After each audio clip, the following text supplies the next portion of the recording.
Bem-vindos a mais um podcast da Lespe. Hoje a gente recebe a deputada Valéria Bolsonaro, do PL. Vamos conversar um pouquinho sobre educação, sobre as atividades aqui nas comissões de direitos das mulheres e também dos direitos das pessoas com deficiência, as frentes parlamentares também voltadas à saúde, todas as atividades aqui da parlamentar. Obrigada por participar do podcast da Lespe, deputada. Eu que agradeço a oportunidade. Eu falo que é sempre importante a gente poder falar para a população o que a gente está fazendo, o nosso trabalho.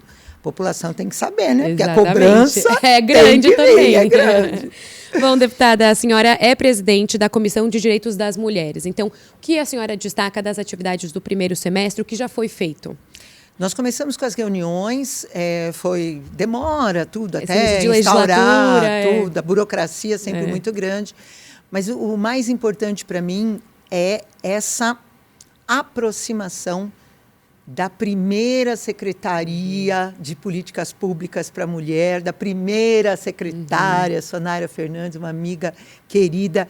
Então, é esse trabalho para que a gente possa juntar executivo e legislativo e caminhar juntas para a gente desenvolver. Então, nós tivemos aí a visita da nossa secretária aqui, estamos levando alguns projetos.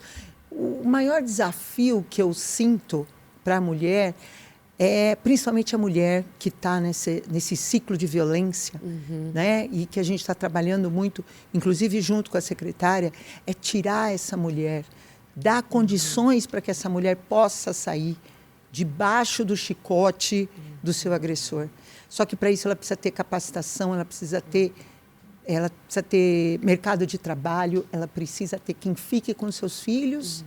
Então, é toda uma estrutura que a gente está aí buscando formas, conversando com várias secretarias, para que a gente possa construir essa base de fortalecimento para a mulher. Eu acho que esse é o melhor caminho que a gente tem. Bom, a senhora falou uma questão aí muito importante, muito interessante desse diálogo do legislativo com o executivo para caminhar junto. E a gente teve recentemente a divulgação de dados, né, do anuário do Fórum Brasileiro de Segurança, que mostrou aí algumas questões preocupantes de estupro, do aumento de crimes contra mulheres, crianças e adolescentes também, né? Aqui, mas o foco da comissão, no caso, são as mulheres. O feminicídio e o estupro foram crimes que tiveram um aumento, mas, ao mesmo tempo, também tivemos aí um aumento no número de pedidos de medidas protetivas. Como, então, que a comissão, que o Legislativo paulista pode e deve agir diante desses números que foram trazidos agora esse ano? O que a gente tem que levar em consideração é que esse aumento ele veio por conta da pandemia, onde vários presídios foram abertos, muitos detentos ganharam a liberdade, né? As pessoas ficaram trancadas dentro de casa. Então, a gente não sabia o que estava acontecendo. Então, tudo isso não é uma coisa que veio agora, né? É reflexo do que já vem acontecendo. E o número vem aumentando.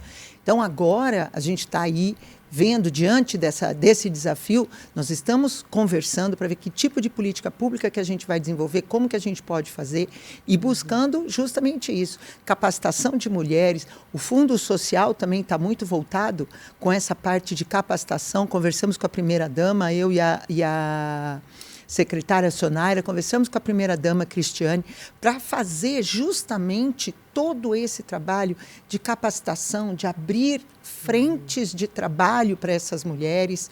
Tem um projeto da Secretaria da Mulher que está sendo desenvolvido e já vai ser lançado, ou se já não foi, não tenho certeza ainda, que é o Naim, que é um projeto muito importante, porque a mãe que leva, por exemplo, o seu filho que é deficiente para uma entidade onde ele vai passar ali pelas terapias, muitas vezes, como é muito longe de casa, a mãe fica ali esperando para levá-la embora. Então, esse projeto faz o quê? Coloca ali, nessa instituição, alguma sala que tenha disponibilidade, vamos colocar alguns cursos de capacitação para essa mãe, enquanto espera o atendimento do seu filho, quando seu filho está ali sendo atendido, ela tenha essa oportunidade de escolher se ela quer ali fazer uma capacitação para melhorar a sua vida, procurar um emprego, procurar um trabalho. Então, nós estamos abrindo frentes para que essa mulher tenha um leque de oportunidades. que é isso que a gente precisa.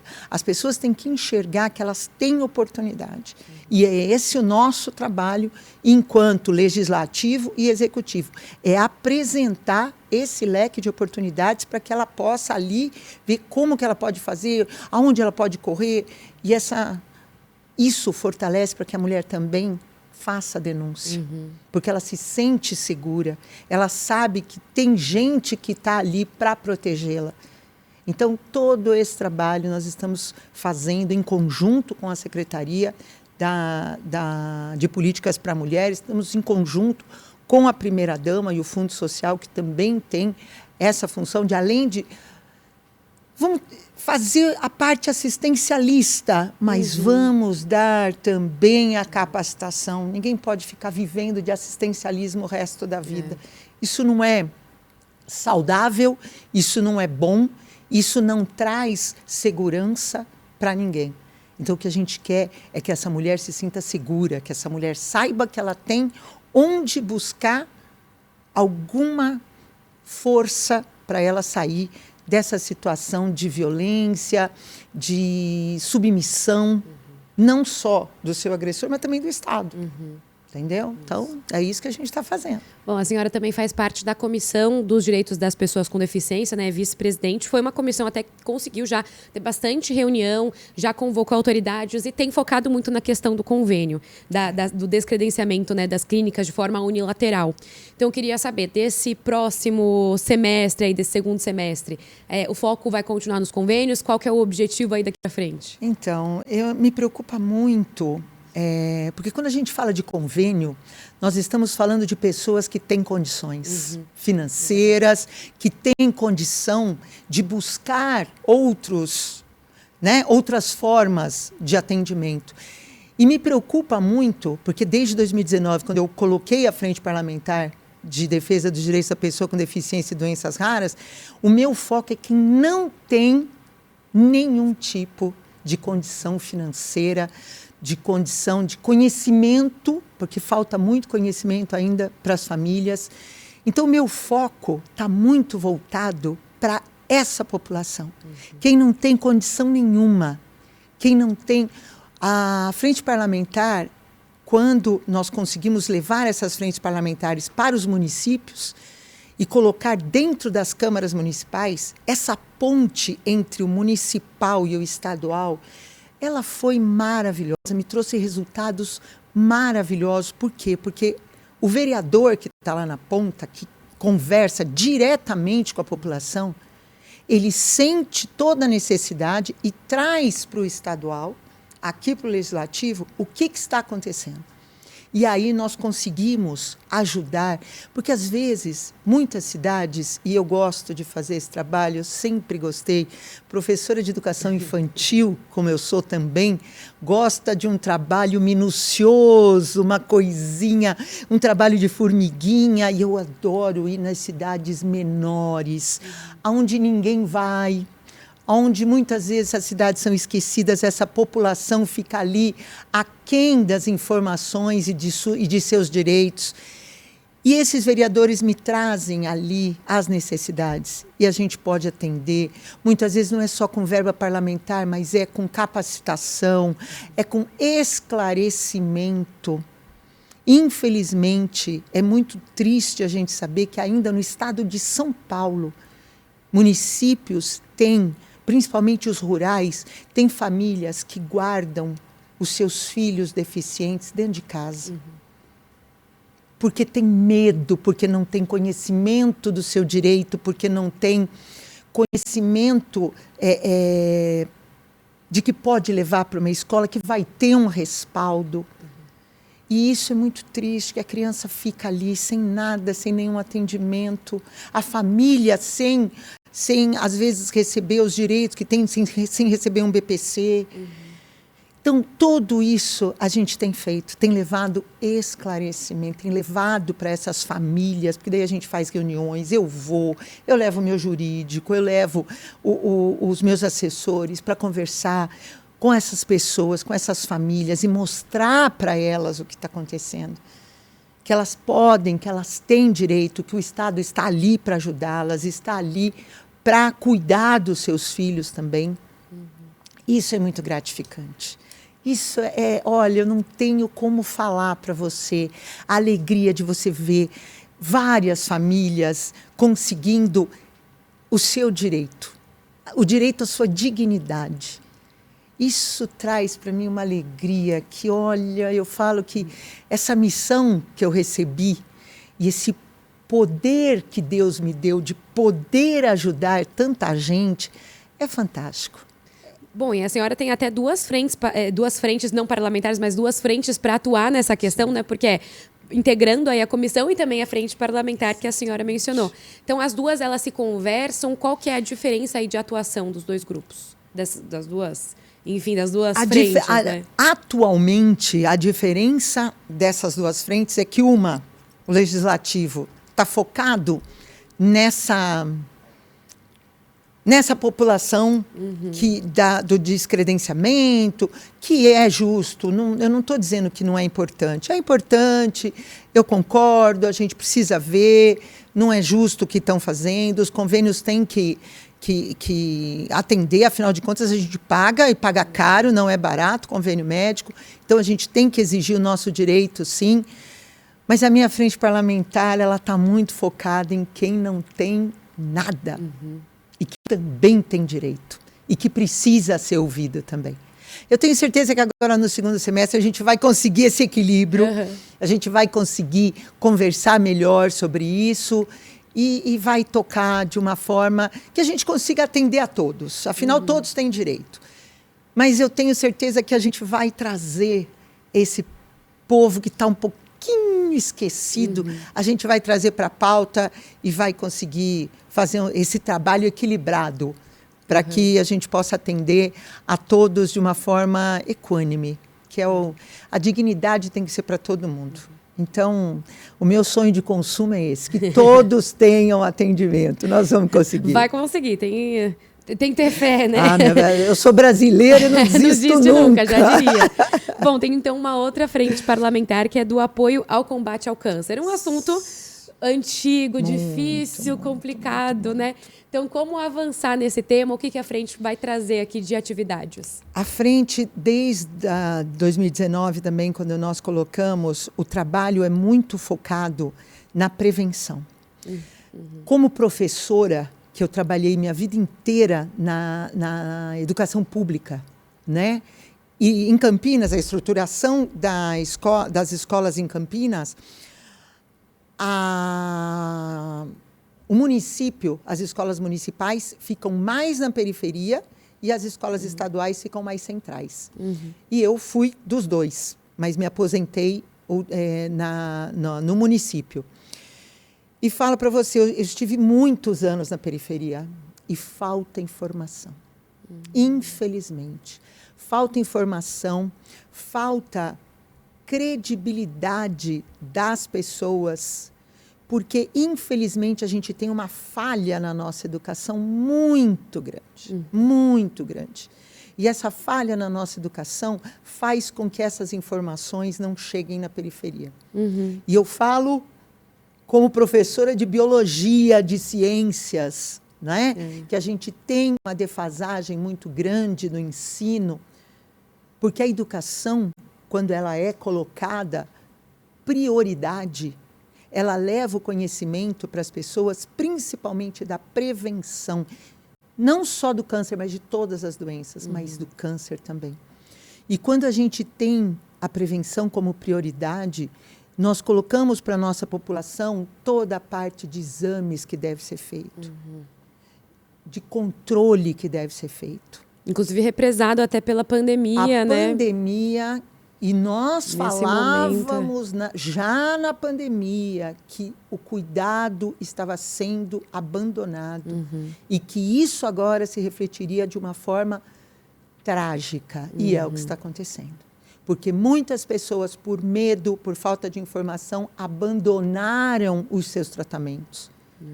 Muitas pessoas deixaram de fazer os exames preventivos. E hoje a gente tem uma situação de caos. Porque a situação oncológica hoje é de caos. O aumento é muito grande de caso, agravamento de casos. Muitas pessoas que deixaram de fazer seus exames hoje estão numa situação difícil, já com a doença num estágio já avançado. Então, quando nós falávamos lá atrás, né, fomos criticados, porque não é assim, porque tem que ficar todo mundo em casa. Pois é, está aí o resultado que nós já prevíamos lá atrás. E hoje, agora, para você fazer isso é muito mais difícil. O tratamento oncológico é caríssimo. O sofrimento, que não é só do paciente, mas sim da família inteira. Eu sei porque meu pai faleceu de câncer, então eu sei o quanto é difícil. Porque não é só o paciente que sofre de câncer. Então, tudo isso que pode ser evitado com a prevenção. E aí o nosso trabalho é muito mais efetivo com os homens. Né? Ah, é? Que a mulher, você conversa, você fala, você mostra a necessidade. A mulher, ela tem um senso de família muito grande. Então, ela tem que proteger os filhos. Ela precisa estar viva para proteger os filhos. Aí ela... Então, ela se cuida. Ela vai atrás, ela busca, porque ela sabe que ela precisa proteger os filhos. O homem, não. Então, tem um foco aí para conversar com os homens. Muito forte, porque os homens não fazem os seus exames preventivos. Eles não fazem. Não, eu estou trabalhando, eu não tenho tempo. Ele se esconde atrás de um monte de coisa. Que a mulher também faz, né? Diga-se de passagem. Mas você sabe que as mulheres, nesse ponto, elas têm um papel importantíssimo. Porque são elas que carregam no laço... O homem para fazer o exame. Os seus maridos, os seus pais, os seus filhos, para fazer os seus exames. Então, é um trabalho que a gente faz muito grande. E um trabalho de formiguinha, porque não tem jeito. Você tem que bater e toda vez. Você tem que ir lá. É um trabalho que não acaba nunca. Você entendeu? Então, esse é o foco. Nós vamos fazer o lançamento agora para essa legislatura das minhas 2 frentes parlamentares. Estamos trazendo, quando for o lançamento, que nós tivemos que mudar a data. Nós já tínhamos uma data, tivemos que mudar, mas nós vamos trazer laboratórios que trabalham com remédios oncológicos, com tratamentos. Vamos trazer médicos, vamos trazer, se Deus quiser, fazer o convite para o nosso secretário de saúde e trazer principalmente informação, que é o que mais carece a nossa população. Bom, ainda falando de frentes parlamentares, né? A senhora integra a Frente Parlamentar pela implementação das escolas militares. Aliás, das escolas militares, é isso mesmo o nome certinho da frente. Cívico-militares. Cívico-militares, E também foi um tema aí, que foi uma questão muito discutida recentemente, depois da decisão até aqui do governo federal de encerrar o Programa Nacional das Escolas Cívico-Militares. Então, eu queria um pouquinho da visão da senhora, até como uma pessoa que entende de educação, que esteve aí na rede pública por muitos anos. Qual que é a importância, então, dessas instituições para o ensino? O que elas podem agregar? E um pouquinho desse contraponto aí para as críticas que são feitas. As críticas são lindas, né? Imagina, vai transformar a escola em militar, obrigar os alunos, cortar o cabelo do aluno, proibir, obrigar o aluno a cantar o hino, como se isso fosse algo negativo, né? Obrigar o aluno a cantar o hino, ninguém vai obrigar nada. E é interessante porque as críticas são as mais rasteiras possíveis. Quando você fala de militar, você imagina que o militar passa o dia inteiro ali no quartel marchando. Quer dizer, é uma visão totalmente absurda. Nós temos militares médicos, engenheiros, nós temos militares pedagogos, nós temos militares que são dentistas, que são professores, que são toda a gama de profissão. A pessoa ser militar não é um limitante para ela fazer qualquer outra faculdade na carreira militar que ela tenha, porque ela é um militar, ela não está proibida de exercer né, de entrar dentro, de prestar um vestibular, entrar numa universidade, fazer qualquer curso que ela queira. Então, já começa a desconstrução desse povo, que é o povo da esquerda, que, para eles, quanto mais caos tiver na educação, quanto mais a educação for ruim, quanto mais a educação for escravizadora, para eles, melhor. Né? Porque, para a esquerda, a população tem que estar debaixo do chicote. E, para estar debaixo do chicote, você não pode questionar, você não pode querer conhecer outras coisas, você não pode ter curiosidade, você não pode buscar informações. Então, é isso que a esquerda quer. E eu falo com muita propriedade, porque lá em Campinas, houve, na época, quando até o governo do nosso ex-presidente Jair Messias Bolsonaro, nós estávamos ali, foi pedido num bairro que tinha todas as características para entrar no programa da Escola Cívico-Militar, e a esquerda entrou com tudo para não permitir que isso acontecesse. O que a gente tem hoje é o quê? São escolas. As estaduais, então, estão em piores condições do que muito presídio, porque foi abandonada pelos partidos que estavam à frente aí do nosso governo do Estado. Falta de professor, falta de tudo dentro da escola, falta de estrutura, de professor, de tudo. E quando você propõe uma escola, e aí a gente tem que frisar, cívico-militar, em momento nenhum você vai tirar a autonomia do diretor, dos professores, ou de toda a organização pedagógica que já está posta na escola. Os militares vão entrar como apoio, um apoio muito bem-vindo dentro das escolas, principalmente as escolas que estão nas periferias mais vulneráveis e estão ali debaixo do chicote de tráfico, crime organizado. Isso traz segurança para os professores, isso traz segurança para os diretores, segurança para os alunos. Porque quando o crime organizado vê que lá dentro tem militar, eles vão procurar um outro lugar para atentar ou para corromper, eles saem dali.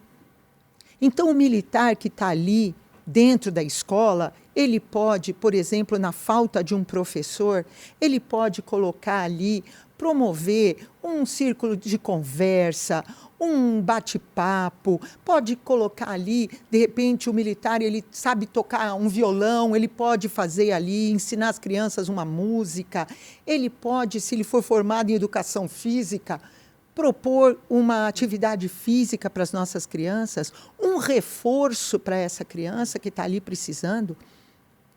Porque se falta professor, a criança muitas vezes vai embora antes do horário, pode sofrer um acidente, pode acabar indo para o crime, para a droga. Então, o militar vai ali como um apoio, uma ajuda. Mas a esquerda não quer que a escola tenha apoio, tenha ajuda. Ela quer que os seus professores militantes fiquem ali, destruindo a educação e transformando as nossas crianças e os nossos jovens em robôs reprodutores das desgraças que eles fazem. Então, o que a gente enxerga é fácil de desconstruir o que eles falam. É muito fácil. É só olhar para a escola que deu certo. Taubaté. Eu, com o deputado federal Eduardo Bolsonaro, conseguimos, através de verbas parlamentares, através do MEC, instauramos uma escola cívico-militar no município de Taubaté. Vai lá e olha o tamanho da fila que é para colocar as crianças lá na escola. As crianças têm uniforme, as crianças não voltam mais cedo para casa, as crianças não perdem mais as aulas, as crianças têm gosto de ir para a escola, têm disciplina. Você quer espantar um esquerdista, você fala disciplina, ele se arrepia, porque para eles é o caos, é a bagunça. Então, quando você coloca tudo isso dentro de uma escola, que é o lugar onde você trabalha com tudo isso, você cria um ambiente gostoso, você cria um ambiente bom. se diminui a evasão escolar. É simples, é só mostrar, a gente mostra, está lá. O município de Taubaté está pedindo outra escola cívico-militar, porque uma só não está dando conta. De tantos são os pais que querem, porque viram o resultado. E eu não estou falando aqui de narrativa, eu estou falando de fatos. É fato, é só ir lá e olhar. Pergunta se alguma mãe, algum pai quer tirar o seu filho da escola cívico-militar. Pergunta para os professores e para os diretores, que têm toda a liberdade, através do processo de remoção, se eles querem sair lá da escola cívico-militar. Então, assim, é muito fácil a gente desconstruir bobagem, né? Discurso barato, discurso que não cabe mais. Então, fica fácil a gente defender e mostrar como que funciona. Funciona assim, as crianças vão vão continuar tendo todo o projeto pedagógico que é do Estado ou do município, e mais uma ajuda dos militares que estão ali dispostos a contribuir. Só isso. Ó, já vou até aproveitar, vou manter a gente nesse assunto aí de educação, né? Porque teve uma questão que acabou ficando mais urgente no início do ano, depois daquele ataque na escola estadual aqui da Zona Oeste, do Tomás e Montoro, a respeito também de aumentar a segurança no ambiente escolar. Porque tinha algumas pessoas que defenderam a presença justamente de militares nas escolas, fortalecimento da ronda. Então, o que, na visão da senhora, é aí a solução? Seria até nesse sentido? Também ajuda. Também ajuda. Nós temos um problema que está posto aqui no nosso estado e temos aí, graças a Deus, um secretário maravilhoso. Parabéns para o secretário Derrite, o que ele está fazendo lá na Baixada. Eu nasci em Santos, eu estava triste de ver a situação que estava a Baixada Santista, e hoje a gente vê que pode recuperar, e ele está se empenhando e está fazendo. Graças a Deus, o trabalho dele é de excelência, e a gente fica muito feliz com isso. Agora, quando você tem uma situação como essa, de violência na escola, e se você tem ali militares, policiais militares, hoje já tem um projeto que a gente está vendo aí, para ver se consegue pegar as pessoas, tanto os policiais militares, para voltar à ativa, não como aposentados. Né? Eles estão aposentados, mas eles querem trabalhar, eles ainda querem prestar, eles sabem que eles ainda têm condição de prestar um trabalho para a sociedade. E isso para a gente é muito importante. Qual é a mãe que não quer ter a segurança de levar seu filho para a escola e saber que ele vai ficar bem? Toda a família quer isso. É impressionante a gente assistir esse discurso barato, esse discurso ridículo, de que, imagina colocar policial nas escolas, isso é opressivo. Opressivo é o bandido estar na porta da escola, armado até os dentes e cheio de droga para oferecer para as nossas crianças e para os nossos jovens. Isso é opressivo. Então, a gente vê que sabe, gente, vamos usar o que a gente tem. Enquanto a gente não consegue solucionar, vamos usar o que a gente tem. As armas que nós temos hoje são essas pessoas que, por livre, espontânea vontade, querem ajudar, querem estar ali, salvaguardando a vida das nossas crianças, salvaguardando a tranquilidade das famílias que têm que trabalhar e os seus filhos estão ali na escola, precisam ter essa segurança. É simples assim. A gente só quer que as crianças possam ir e voltar da escola, seguros, sem ter ali todo dia gente com droga mostrando. Eu já tive que entrar, como professora dando aula na periferia, eu já tive que entrar em comunidade e pedir a bênção para poder fazer a festa junina da escola. Porque se não pedisse, não podia fazer a festa junina. Olha que ponto que a gente chega. Você tem que pedir para o dono da boca do crime organizado para permitir que as nossas crianças tenham uma festa junina na escola. Isso é o fim dos tempos. Mas há quem defenda isso, porque tem interesse. Tem vários interesses. Agora, esse não é Não é a escola que eu quero para os meus alunos, não é a escola que eu quero para as minhas filhas, e é o que eu sempre falo, que eu quero para as minhas filhas, eu quero para os filhos de todo mundo. Só assim. Ainda em educação e uma outra polêmica agora em relação aos livros didáticos, né? Esse é bom demais. A gente só aqui para explicar para quem acompanha a gente, nós tivemos aí uma questão aqui envolvendo o governo do estado que decidiu e optar por não mais aderir ao programa, né, do governo federal de pegar livros didáticos impressos e teria aí essa possibilidade de ofertar apenas livros digitais. Houve aí uma polêmica, o governo agora foi obrigado e está aí nessa questão de uma liminar, adotar, né? Exatamente, adotar de fato o programa. Então, envolvendo toda essa questão, a senhora que tem esse entendimento aí na rede ainda pública, como é que a senhora vê tudo isso? Não, para mim foi surpreendente assistir um deputado que passa 4 anos, que eu estou no meu segundo mandato, eu passei 4 anos ouvindo o deputado subir na tribuna e falar: isto é um retrocesso, aquilo é um retrocesso, não sei o que é um retrocesso. E ele defende o livro didático, porque desde 1937 São Paulo faz parte desse programa. Isso não é retrocesso? Isso é o quê? Então vamos parar lá em 1937, entendeu? Daqui a pouco nós vamos voltar pro, como é que chama? Mimeógrafo, entendeu?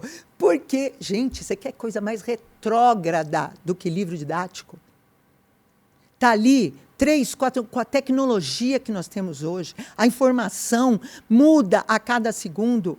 Você quer manter os nossos alunos num livro que tem pelo menos 2, 3 anos de notícia parada ali no tempo? Você quer coisa mais retrógrada que isso? Eu tenho N fatores para a gente discutir o livro didático.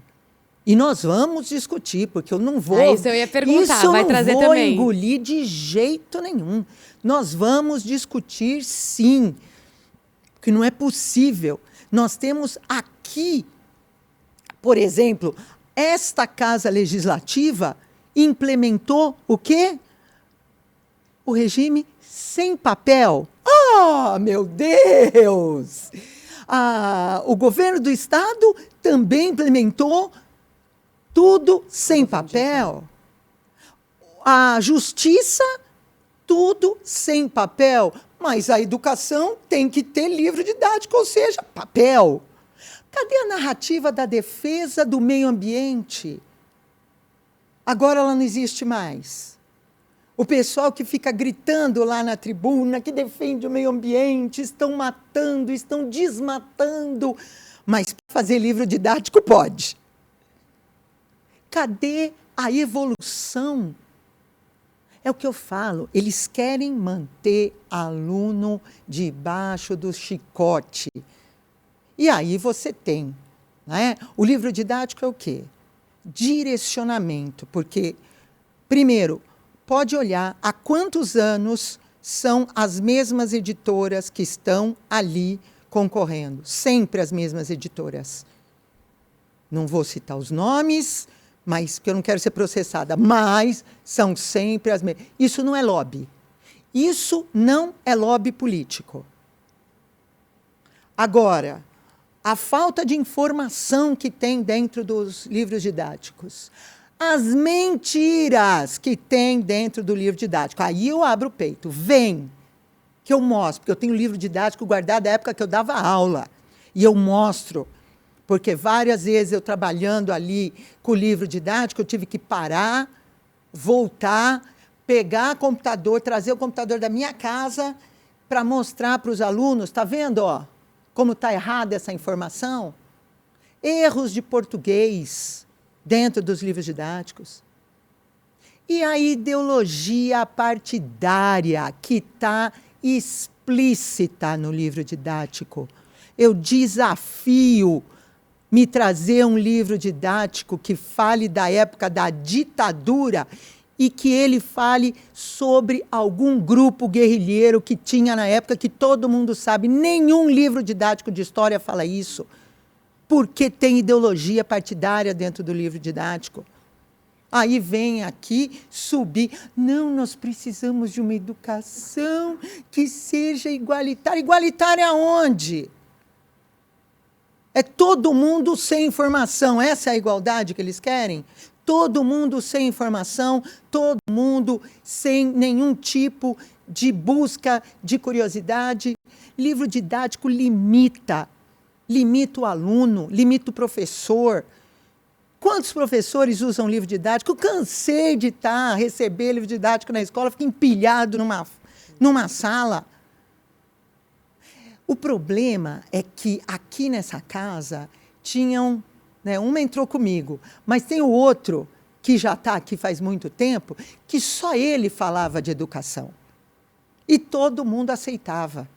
Só que agora, amiguinho, mudou. Tem professora aqui dentro dessa casa legislativa. Sabe? Não é quem escuta falar e nunca pisou numa sala de aula. Especialista da educação. Ah, faça-me o favor. Especialista da educação que nunca botou o pé dentro de uma sala de aula, que está lá dentro da universidade no ar-condicionado. Vem falar comigo. Vamos discutir. Eu estava dentro da sala de aula, eu sou chão de fábrica, amigo. Conversa é outra aqui. Vai contar isso daí para os seus amiguinhos partidários. Aqui não. Não vai ficar assim. Nós vamos para cima. E eu vou provar por A mais B que isso daí é um absurdo. Livro didático é a pior coisa que existe para um aluno. Fora a saúde dos nossos alunos. Os livros são pesados. As mochilas dos nossos alunos pesam, machucam a coluna vertebral das nossas crianças. Tem vários estudos de médicos, não é de especialista, não, é de médico falando, viu? Então, nós temos várias coisas, vários pontos contra o livro didático. Você chega na escola, manda o livro didático, chega na escola, porque o livro didático ele é baseado no censo do ano anterior. Aí chega lá na sala de aula, você tem 35 alunos com 20 livros didáticos. E aí? Isso ajuda no quê? Mas isso tem gente que não mostra. Você entendeu? Uhum. E aí se coloca como grande defensor da educação. Eu não sabia que o grande defensor da educação, o deputado que se diz, que vive falando que defende a educação e que fala tanto de isso é retrógrado, ele é conservador, ele quer conservar o livro didático, entendeu? Agora a esquerda agora virou conservadora. Ai, que lindo! Eu fico extasiada com essas coisas, entendeu? Ainda em educação, né? Vamos continuar nesse tema. Tem uma possibilidade aí de uma PEC que o governador pretende enviar aqui para casa. Dizem aí que seria nesse segundo semestre. Ainda não está muito explicado, muito detalhado, mas seria de passar aí 5% dos investimentos obrigatórios da educação para a saúde. Então, como que a senhora vê essa possibilidade? Na realidade, todas as conversas que eu tive, todas as vezes que eu escutei o governador falar, em nenhum momento ele falou de tirar da educação e colocar na saúde. Ele fala de deixar flutuante. Uhum. Porque o que acontece aqui no estado de São Paulo, e a gente pode mostrar em várias escolas, é que o dinheiro que tem que ser gasto, porque você tem que prestar contas, o dinheiro obrigatoriamente tem que ser gasto, muitas vezes é gasto com coisas absurdas, que não tem necessidade nenhuma, é um dinheiro que literalmente é jogado no lixo, não é usado para a educação. Não é. E as pessoas sabem disso. E ali falta para a saúde. Então, o que o governador propõe é que esse dinheiro fique ali flutuante. Não tem necessidade, naquele momento, para a educação, e tem necessidade para a saúde, vamos investir na saúde. Uhum.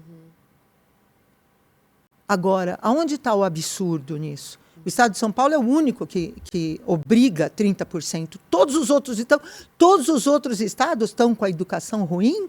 Será? Vamos fazer uma conta? Vamos fazer... Aí ninguém quer. Vamos pegar um instituto sério e fazer um levantamento? e ver se os estados que aplicam só 25% na educação, se eles estão com problema de educação, se eles estão com o IDEB baixo. O problema não é a quantidade de dinheiro, mas sim como ela é aplicada. E é isso que aqui no estado de São Paulo a gente precisa reverter. Porque ficamos por muitos anos, colocando dinheiro errado na educação. O duto não era reto, tinha muitos braços para escapar. Você entendeu? E aí acontece esse tipo de coisa. Agora, quem não está preocupado com isso, a pessoa que afirma que está tirando, desconstruindo a educação, está mentindo. E eu gostaria de perguntar para essa pessoa, a saúde não é importante? Não é prioridade? A nossa população pode morrer na fila de um hospital, sem atendimento? Está tudo bem? Sabe? Então, tem muita hipocrisia nesse meio. E o governo do Estado, e eu admiro o governador do Estado, ele veio para atender a população. Então, essa politicagem, esses deputados que gostam de falar, né, não faz nada do que fala, mas fala, eles estão perdendo a narrativa. E aí esse desespero todo que a gente vê. E é por isso que a gente está empenhado em ajudar, dar suporte para o governo do Estado, porque a gente sabe que vai chegar na população, que é ali que a gente quer que chegue. Bom, outro tema que deve também chegar em breve aqui na Lesp é a questão da desestatização da Sabesp. A gente teve até aí um passo nessa direção aí que vai ajudar nos planos do governador, um passo dado aqui na capital pelo prefeito Ricardo Nunes, de colocar aí também a capital nesse programa aí de regionalização da saúde. Então, como é que a senhora vê esse plano aí de desestatização? Pelo que conversa aqui na casa, vai ser um plano aí que vai ser fácil de ser dialogado? O que a gente pode esperar da conversa da desestatização da Sabesp? Não vai ser fácil de ser dialogado. A gente já está preparado para o enfrentamento, porque é aquilo que a gente estava falando, né? Tudo que é bom para o Estado e para a população, a esquerda é contra, né? Então, é lógico que a gente não conta com nenhum tipo de solidariedade nesse aspecto. Mas o que me deixa muito feliz é que todos os projetos feitos pelo nosso governador, enquanto ministro, sempre trouxeram, né, na época, para a União, e agora trarão para o Estado muitos recursos, muitos investimentos, né? E a desestatização está buscando justamente isso. O primeiro passo foi essa entrega que foi feita pela nossa secretária Natália, que fala sobre o atendimento e a universalização do tratamento de esgoto e do atendimento da água potável. Porque, infelizmente, aqui no estado de São Paulo, que é o estado mais rico do nosso país, ainda temos sérios problemas de municípios que estão ali sem tratamento de esgoto, que não tem água potável. Então, já começa, você vê que a coisa já vem sendo feita de uma forma palpável, de uma forma concreta. E isso, esse desenho dessa desestatização é justamente para isso. Primeiro, não vai ficar na mão de uma pessoa só, já está sendo construído para que tenham vários acionistas e que o governo vai ser um dos acionistas. Então, é uma construção público-privada, é uma construção que vai estar sendo desenhada para atender a população, baixar a tarifa e ainda trazer investimento para fazer justamente essa universalização do saneamento básico aqui no estado de São Paulo. Que, se eu não me engano, fizeram umas contas, precisaria de mais de 40 bilhões de investimento. Quer dizer, quanto tempo o governo ia demorar para poder conseguir esse montante e fazer essa obra? Então, a desestatização, ela traz essa chance de conseguirmos um investimento a curto prazo para que seja feita o mais rápido possível e possa atender a população. Então, assim, é muito claro para qualquer pessoa que tenha 2 neurônios que é uma proposta excelente. Mas aí a gente bate de frente com quem não está preocupado com o atendimento da população. E aí a briga vai ser boa. E aí vamos ver as narrativas, como é que serão. Eu acho que vai ter muita coisa interessante, vai ter muita conversa boa para a gente ouvir, dar risada, porque daí a gente vai ter que provar para a pessoa, né, mostrar a hipocrisia, o discurso totalmente frágil, né, e vazio. Mas eu acredito que vai dar certo, a gente vai conseguir colocar, porque no fim a população vai entrar aqui na sala, nas galerias e pedir que isso se concretize, porque vai ver o benefício que isso vai trazer para ela. Eu tenho certeza. Bom, até aproveitando, né, a gente já falou de alguns projetos que devem chegar, também tem a questão da reforma administrativa. Eu ia passar por uma pergunta, mas eu lembrei que também acaba sendo aí um pouco criticada por alguns parlamentares e exaltada por outros que defendem, que explicam que isso seria aí uma forma até de enxugar. Então, queria entender a reforma administrativa, a senhora que tem esse contato aí grande com o governador, também vai ser aí na mesma linha da desestatização, vai ser aí um pouquinho mais difícil de conversar, mas no final das contas vai acabar saindo? Eu acredito que sim, até porque essa da reforma administrativa, na realidade, o que o governador mostra é uma forma de enxugar a máquina para poder fazer investimento em outras áreas, né? Nós temos aí tantos cargos comissionados e tantos outros cargos que estão sem ninguém, porque o salário não é atrativo, porque a iniciativa privada traz mais benefícios. Então, se não é atrativo, não tem ninguém, vamos tirar isso. Vamos refazer, vamos reformular. E eu acho que isso é válido. A gente precisa sentar e colocar a casa em ordem. Porque se a casa está toda bagunçada, você não consegue começar nem a faxina, né? Por onde eu começo? Então, precisa fazer esse levantamento que está sendo feito já por todas as secretarias, o que a gente, desde o início, quando eu vou visitar os secretários e a gente conversa muito, todos eles estão levantando, todas as secretarias, o que está acontecendo, o que tem, o que não tem, o que pode ser mudado, como que pode ser feito. Então, eu acho que é válido que nós façamos uma reforma. Nada melhor do que agora, esse é o momento. Nós tivemos aí praticamente 30 anos de um único partido aqui dentro. Então, essa é a chance que nós temos de reformular, de trocar a energia, de buscar uma forma nova, de fazer uma política nova, de atendimento à população. Vamos focar no atendimento à população. É o que o nosso governador tem em mente. É o atendimento da ponta, é o que eu trabalhei desde da minha legislatura passada. A gente precisa atender a ponta, e para atender a ponta a gente precisa buscar formas de fazer isso funcionar. E quando você enxuga a máquina, você abre possibilidades para que você possa fazer investimentos em outros locais, do que ficar com aquela coisa ali travada, sabe? O mesmo. Gente, vamos refrigerar a coisa, vamos fazer energia circular, né? Então, eu acredito que vai ser, lógico, é sempre muito difícil, né? Você convencer, quando é bom para a população, é muito difícil de você convencer.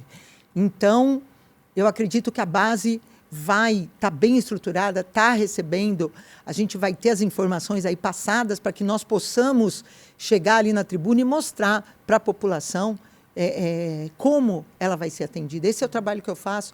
Eu viajo muito, eu estou sempre nas cidades, eu não paro. Às vezes eu fico até meio ausente aqui, porque você está ali levando a informação, buscando, trazendo, atendendo a população, para que a população precisa saber o que está acontecendo. Esse canal de informação com a população é muito importante. E a gente vai vai conseguir levar essa informação para eles. Bom, o governador, até quando a casa que ainda estava de recesso, antes desse retorno, né, o governador até falou ali que acreditava que teria um segundo semestre um pouquinho mais tranquilo aqui. A senhora acredita nisso? Não. Ele tinha essa expectativa aí. Lamento, governador. Aprecio o seu otimismo, mas conhecendo aqui a casa, sentindo como está essa legislatura, eu acredito que são pautas muito sensíveis, são pautas que realmente estão focadas na ajuda da população e cai no que eu falo. Quando você está focado na ponta, a esquerda arranja uma forma de desviar a atenção, de cortina de fumaça, de tudo, para que isso não aconteça e eles continuem ali, né, mantendo a população debaixo do chicote. Então, a gente vai ter muito trabalho, mas eu acredito que vai ser um trabalho bom, vai ser um trabalho que vai exigir da gente muita força, muita positividade. Aí a gente conta com o governador, sendo positivo, seremos também. Mas vai ser um trabalho árduo, mas eu acredito que é o que eu falei. Quando você consegue mostrar para a população vem cobrar. E é isso que eu acredito. Então, quando a gente traz a população aqui para dentro da casa, olha, vai acontecer isso, vocês precisam estar lá, é interesse de vocês. Então, isso tem trazido curiosidade para a população. Eu estou muito feliz de ver pessoas, jovens, idosos, que nunca falaram em política, agora falam, querem saber e buscam. Escuta, mas as pessoas me questionam, mas o governador é bonzinho mesmo, mas ele é simpático. Essa é a dúvida. Sabe, elas querem saber, mas ele está fazendo para a gente, ele está buscando. Então, isso é muito importante. Você vê que as pessoas estão preocupadas, as pessoas querem saber se ele vai fazer mesmo, se ele vai conseguir, se ele vai... Porque elas sentem que ele tem vontade, que ele tem predisposição e que ele está lutando por uma São Paulo melhor. E essa credibilidade traz a população para perto, desperta a população.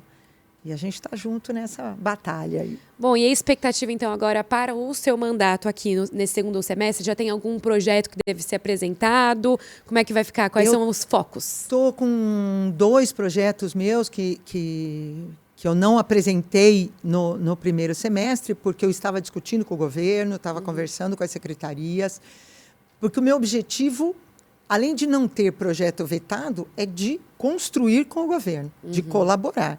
Então, eu converso, eu falo, e agora tem esses projetos que virão aqui para casa, para aprovação, né? para votação, para que sejam aprovados.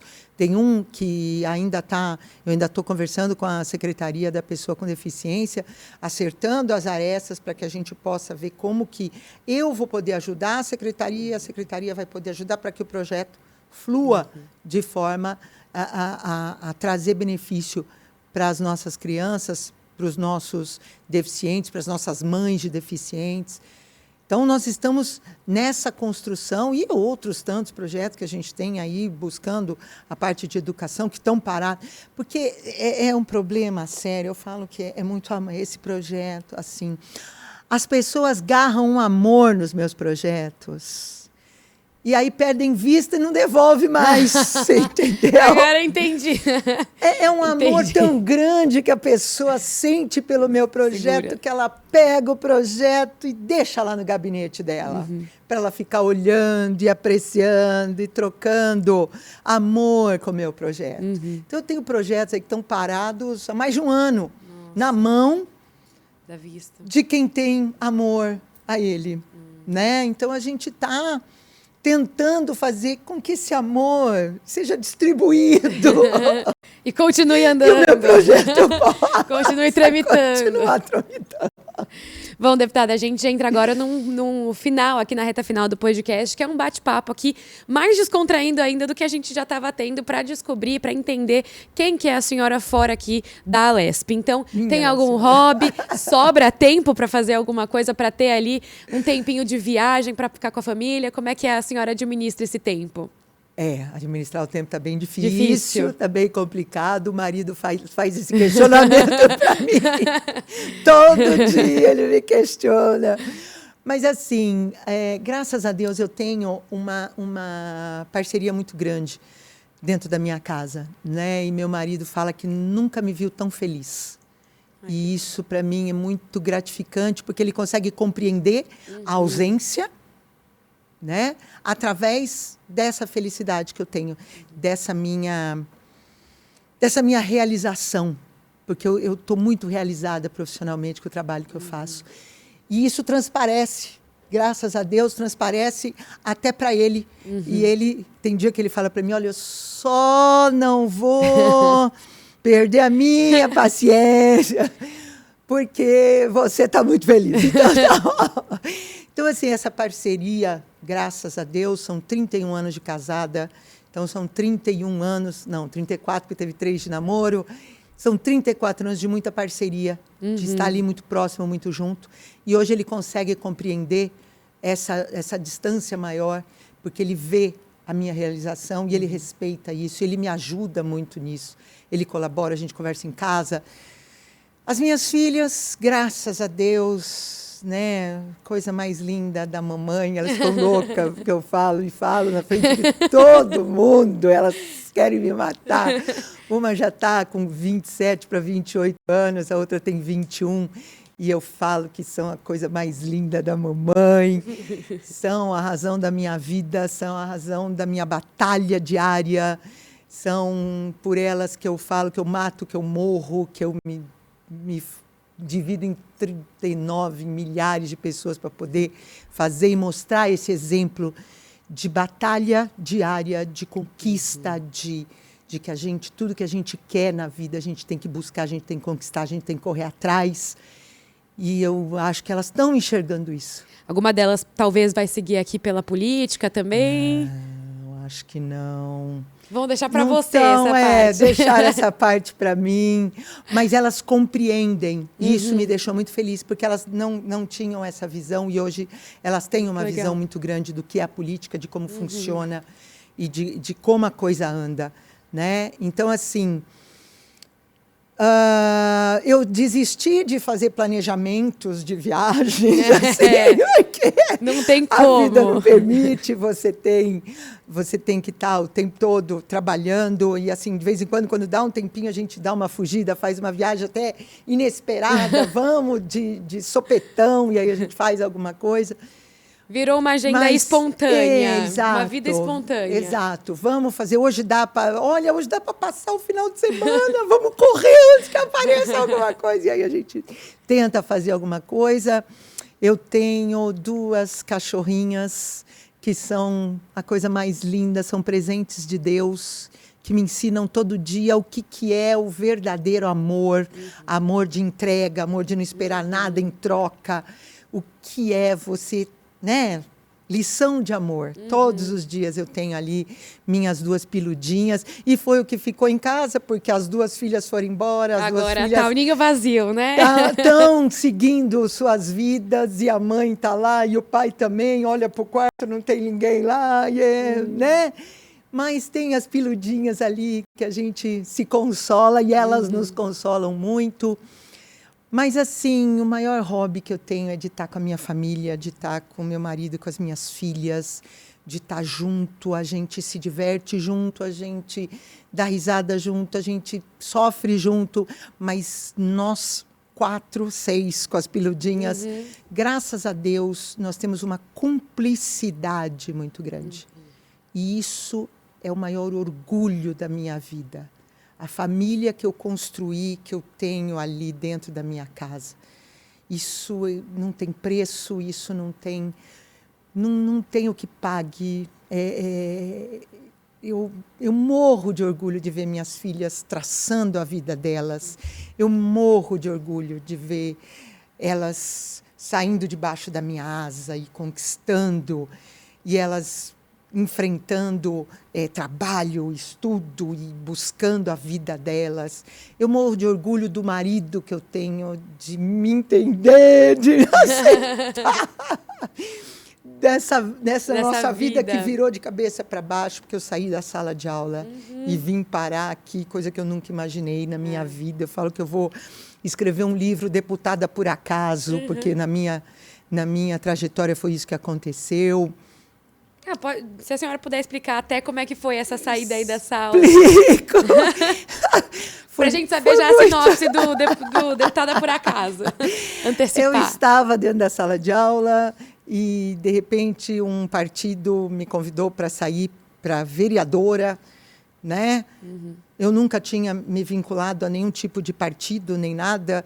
O parentesco do meu marido com o nosso presidente Jair Bolsonaro, eles são primos, mas são primos, têm uma distância, e o nosso presidente, ele foi para o Rio de Janeiro, ele fez a vida dele todinha no Rio de Janeiro. Então, a distância é muito grande, né? Primo já não tem lá tanta intimidade, ainda em estados diferentes.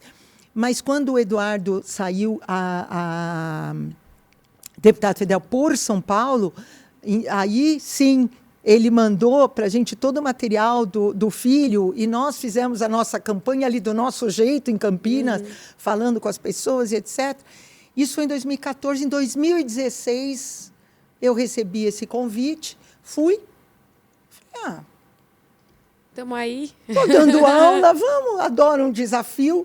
Fui, fiz uma campanha de vereadora, que era eu, minha mãe, minha irmã, meu sobrinho, enorme campanha. E tive ali 600 e poucos votos, não me elegi.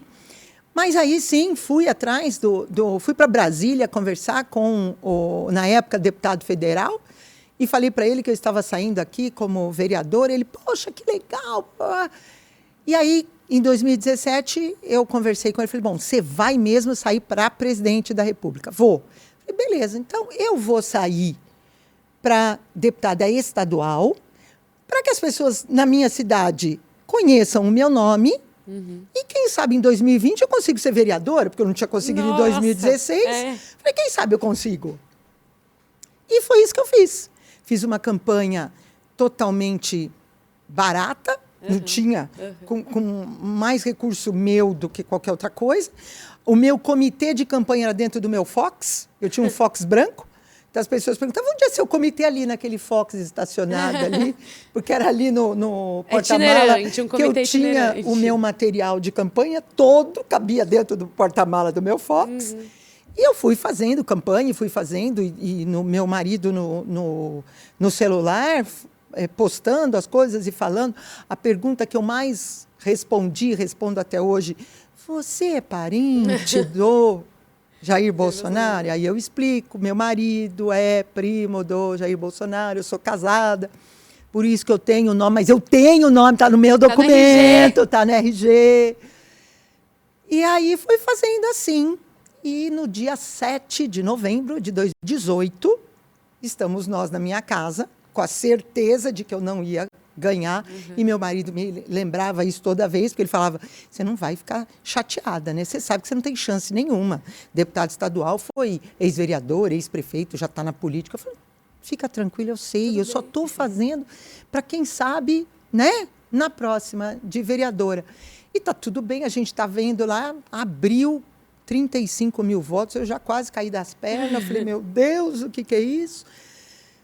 Bom, final das contas, uma amiga liga para mim e falou assim, Valéria, entra na UOL que já está lá, os deputados eleitos estão com um pontinho vermelho na frente, o seu nome tem um pontinho vermelho na frente. Falei, você está de brincadeira, não é possível, imagina. E aí meu marido bate lá 54 mil votos. Nossa. E cacetada. Nós entramos na UOL, estava meu nome e o pontinho. Eu falo isso até hoje, eu me lembro. O pontinho vermelho, eu estava eleita. Eu olhei para a cara do meu marido e comecei a chorar. Eu falei, e agora? Ele, você é louca! E agora? Eu falei, eu não sei o que eu vou fazer. E eu tô aqui. Está aqui, segundo mandato agora. Você entendeu? foi assim, por isso que eu vou escrever meu livro. Muito legal. E aí, volta aqui depois do podcast e a gente conta um pouquinho também sobre o livro. Deputada, obrigada aqui pela conversa. Obrigada. Foi muito bom a gente entender aqui. Uma conversa muito boa. Eu agradeço a participação aqui no podcast da Lespe. Agradeço muito. Você é muito simpática. Obrigada. Obrigada, muito descontraído, muito gostoso. Adorei. Estou sempre à disposição. A gente vai chamar de novo, então. Bom, gente, esse foi, então, o podcast da Lespe. A gente recebeu a deputada Valéria Bolsonaro, do PL, para essa conversa aqui muito sobre educação e saúde, todas as atividades aqui da deputada e também as expectativas para esse segundo semestre que promete ser agitado aqui na casa. Então, até o próximo.